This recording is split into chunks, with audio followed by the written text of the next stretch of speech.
Bonjour à toutes et à tous. Merci à l'ONPE et le RDJ d'organiser ce séminaire. Alors, effectivement, tout ce que j'ai entendu ce matin fait écho et vient confirmer à travers les milliers d'instructions que je reçois en matière d'atteinte aux droits de l'enfant, hein, depuis que je suis défenseur des enfants. C'est environ 14 000 instructions. Et la question de la précarité, de logement, elle arrive par un certain nombre de biais. Elle n'arrive pas en tant que telle. Elle arrive par un des un des 26 critères de discrimination sur la vulnérabilité économique. Et à chaque fois, c'est principalement le logement. Certains vont jusqu'à même parler de bombe sociale par manque d'anticipation et pour un certain nombre de choix, semble-t-il. Euh, Elle arrive par le champ, vous l'avez dit, des discriminations à l'éducation et par le champ également de la protection de l'enfance. C'est sur un sujet, alors qui n'a pas été évoqué, mais qui est entre les lignes, c'est que nous, il y a effectivement tout, ça a été dit, bon, on pourrait beaucoup en parler, mais ce n'est pas forcément le sujet, sur les conflits de loyauté entre états de logement, entre contextes environnementaux différents. Elle arrive par des réalités de grande pauvreté, mais elle arrive aussi parce que les organisations induisent. C'est-à-dire que vous avez des enfants aujourd'hui qui ne savent pas où ils habitent. C'est-à-dire qu'ils ont un tel agenda, une telle organisation dans leur semaine qu'ils sont un peu en ambulatoire à la frontière de dispositifs médico-sociaux, protection de l'enfance, droit d'hébergement. Et quand vous leur posez la question, parfois même avec des pauses à l'hôtel une nuit par semaine, seuls, en tant que mineurs, et donc quand vous leur posez la question, ils prennent du temps. Et d'ailleurs, ils vous regardent en vous disant, mais je ne sais pas voilà. Donc, c'est particulièrement assez inquiétant. Alors, euh, la, la, la ce que nous disent, alors il y a tout le travail du défenseur des enfants et défenseur des droits sur ces milliers d'instructions, et puis il y a aussi toute la question de la promotion, nos nombreux rapports, et en vous écoutant ce matin, ça faisait écho à un certain nombre de rapports, dont celui de l'année dernière sur le droit à la vie privée des enfants, et comment la vie privée des enfants est impactée, d'autant plus quand on vit un certain nombre de vulnérabilités, précarité. Euh, euh, Elle est aussi, et donc à travers toutes ces auditions que je mène, toutes ces grandes consultations d'enfants, euh, eh bien, il m'avait par exemple j'ai eu la possibilité d'entendre un certain nombre de chercheurs, de professeurs du pôle universitaire d'études enfance-jeunesse d'Angers, Omar Zana et un certain nombre de ses collègues. Puis vous dire aussi qu'à travers chaque année, le défenseur des droits euh, va rencontrer environ 55 000 enfants pour les sensibiliser à leurs droits partout sur l'ensemble du territoire, euh, grâce à nos jeunes ambassadeurs des droits, mais également dans le cadre des rapports que je citais tout de suite, dans le cadre de consultations. Et l'année dernière, sur le droit au sport, au loisir, à la culture, c'est 4 000 enfants en France qui ont participé. Et ce qui est intéressant, ce sont des enfants qui ont participé dans le cadre de travaux accompagnés pendant une année scolaire par leurs enseignants, mais c'est aussi des enfants qui ont été accompagnés dans le cadre de ce que j'appelle l'éducation populaire, les Francas par exemple, les CMEA, les pupilles de l'enseignement public. Ce sont des enfants qui sont dans des conseils municipaux d'enfants, donc, vous voyez, et jusqu'aux vulnérabilités. Je salue Baptiste et l'engagement des apprentis d'Auteuil dans cette consultation auprès de nous parmi d'autres, et donc on va jusqu'à un certain nombre de vulnérabilités, et on est même allé, enfin je dis même parce que c'était la première fois, faire participer à cette consultation des jeunes incarcérés. Alors là vous voyez les enjeux autour de la problématique ultime du logement. Alors, la première chose, ça a été dit, ce qu'on observe dans tout cela et ce qu'on voit, nous, hein, c'est qu'effectivement, lorsqu'on vit la précarité, alors c'est valable pour tout le monde, la précarité de l'habitat, l'absence de l'habitat, eh bien, ça a un certain nombre d'incidences sur l'accès aux autres droits qui sont fortement sectorisés, donc l'éducation, la santé. Vous évoquiez les refus de scolarisation, hein, c'est quelque chose que nous, on traite, et on sait, alors c'est un petit peu comme les 3 000 enfants rappelés qui vivent à la rue selon l'UNICEF et l'étude de l'UNICEF et la phase de septembre dernier, s'il est sans doute sous-estimé. Eh bien là aussi, on sait juste que ça concerne majoritairement les enfants du premier cycle, hein, c'est-à-dire l'accord de la mairie. C'est beaucoup moins vrai, sans doute parce qu'ils sont d'abord scolarisés, ils ont d'abord une scolarité pour le deuxième cycle, c'est-à-dire de compétences des départements ou des lycées quand il s'agit de collèges ou euh, les régions et les lycées et les régions.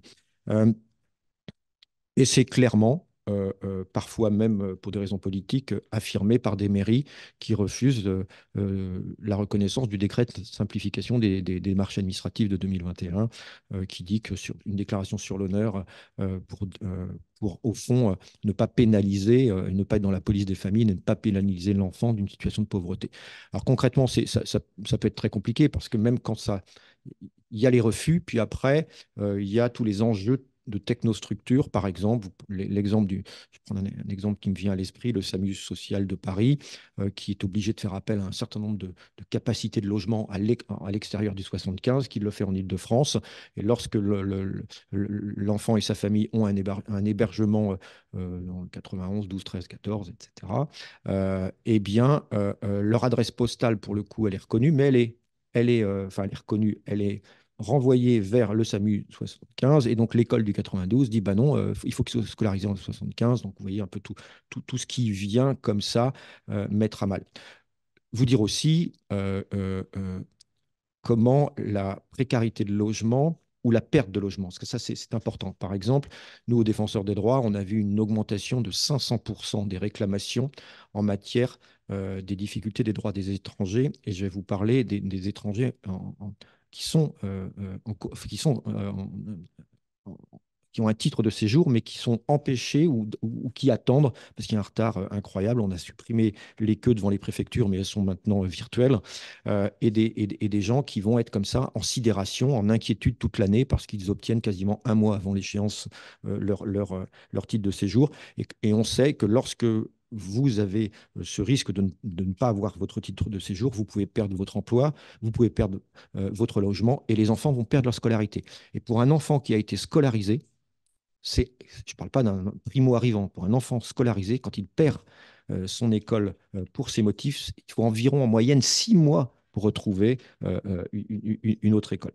Donc vous voyez un peu l'enjeu des précarités. La deuxième chose qui est vraiment important, et que j'avais pu dire dans le cadre d'un article le mois dernier dans l'IB, c'est l'invisibilité alors, ça ne va pas vous surprendre en matière de, notamment dans ces différentes politiques, mais l'invisibilité des enfants dans la précarité de logement. Par exemple, personne ne va médiatiquement et politiquement aborder les questions des enfants à la rue. Alors, au-delà des besoins primaires et qui sont fondamentaux, mais c'est tous les autres besoins qui sont fondamentaux. Je pense par exemple à tous ces enfants qui vont être en état d'alerte psychique, en sidération en permanence. Prendre le risque de s'endormir dans la rue, c'est prendre le risque qu'il arrive quelque chose, et c'est prendre le risque qu'il arrive quelque chose à maman notamment. Tous ces enfants qui vont être perturbés dans leur rythme circadien, vous n'en entendez jamais parler. Troubles alimentaires, troubles du sommeil, retard. J'ai aperçu, enfin, au CAPS de Paris, j'ai rencontré des familles. Le bébé de 18 mois, ça fait 18 mois qu'il est sur le dos de sa maman. Et après, on va aller s'inquiéter sur des risques de liens, fusion-rejet, de souffrance ou de spectre autistique, enfin, un certain nombre de comme ça, d'alertes. Et puis, quand ces enfants arrivent enfin à intégrer une unité d'accueil petite enfance, une crèche ou plus tard une école, eh bien, tout de suite, les professionnels sont complètement en difficulté de voir cet enfant qui n'a pas du tout été, qui n'a pas, s'est pas acculturé à la séparation. Donc, comment l'enfant est complètement ignoré dans les politiques publiques sur les conséquences de la précarité de logement. Euh, Vous l'avez très bien dit aussi, et les rares fois politiquement, et alors en ce moment, c'est un petit peu exacerbé, c'est un euphémisme, comment médiatiquement et politiquement, cette invisibilité, elle devient visible uniquement pour parler d'émeutes ou, alors, je ne dis pas que tout vient de la pauvreté, mais en tout cas, comment on en entend, nos concitoyens entendent parler, c'est-à-dire, alors c'est pas nouveau hein, de pénaliser la pauvreté et les enjeux de police de famille. Et puis pour terminer, euh, les enjeux de la protection de l'enfance. Alors ça, vous en avez déjà évoqué un certain nombre. Lorsque nous avons fait notre rapport l'année dernière qu'on a remis au président et au ministre et aux collectivités sur le droit à la vie privée, s'est aperçu de tous les enjeux de la séparation. tous ces enfants qui trimballent sur eux leur vie privée, et ça s'appelle un portable. Et lorsque ce portable est perdu, égaré, et lorsqu'il est perdu, égaré, qu'on voit bon, parfois des difficultés de vivre ensemble, mais aussi on voit comment est pensée l'intimité. La chambre, des endroits sécurisés, des casiers dans la chambre. Et ce que nous ont dit beaucoup les enfants, et ça a été dit aussi ce matin, euh, c'est est-ce que vous, enfin, je me rappelle d'un ado qui m'avait dit, mais monsieur le défenseur, est-ce que vous pourriez rappeler aux éducateurs qui viennent travailler chez nous? C'est-à-dire dans le cadre de l'assistance éducative ou des mesures de protection administrative, c'est considéré par la loi comme le lieu de domicile des enfants. Et je crois même si les enfants, beaucoup d'enfants ne souhaitent pas être confiés à l'aide sociale à l'enfance, d'au moins au début, c'est considéré légalement. C'est une des raisons pour lesquelles d'ailleurs on les déclare en fugue, hein. Euh, Lorsque vous êtes en fugue, enfin, vous quittez un IME ou un ITEP sans autorisation, c'est les parents qu'on appelle. C'est pas le procureur de la République, c'est pas la police, c'est pas. Donc c'est vraiment un lieu éminemment important. Et la question effectivement de l'intimité, de ce qui fait logement.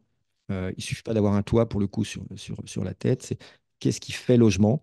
Et vous pouvez avoir effectivement des conditions matérielles. Alors c'est très inégal sur le territoire, je peux vous dire, pour visiter un certain nombre de MEX, de foyers de l'enfance ou de familles d'accueil. Mais ce qui fait sécurité, c'est là aussi un vrai enjeu sur l'apaisement et qui va vous permettre d'avoir un droit, puisque la chambre, vous avez évoqué la chambre ce matin, c'est un endroit où se construit l'intimité, la pudeur, l'imaginaire. Et quand on sait, et quand les enfants sont en grandissant, parce que la porte est d'abord ouverte, parce qu'il faut s'en occuper. On y met la lumière parce qu'on a parfois peur. Et puis à un moment donné, les enfants vont fermer la porte en disant c'est ma chambre. Et là, les adultes vont devoir contractualiser avec lui pour dire mais qu'est-ce que j'ai le droit de faire dans ma chambre, qui je peux recevoir et à quelle heure. Et une fois qu'on a fait ça, eh bien, on frappe avant d'entrer. Et c'est ma chambre, c'est mon univers. Et donc là, enfin, ça fait écho aussi à toutes les violences de l'intime, notamment dénoncées par Édouard Durand et Nathalie Mathieu dans le cadre de la Civis.